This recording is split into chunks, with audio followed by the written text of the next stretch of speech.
Ever feel like you're trying so hard to make someone else happy, but you're forgetting about yourself? Like you're giving and giving, but not getting anything back?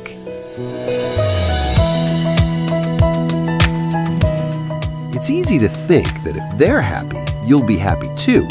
You start changing yourself, hoping they'll finally notice you, finally care. But here's the thing, you can't make someone value you. And if they don't see how amazing you are, it's not your fault. Your happiness is yours. It's the best part of you. Don't let anyone take it away. It's okay to say no. It's okay to choose you, because you are important and your happiness matters. Never lose your happiness for someone who doesn't even see it.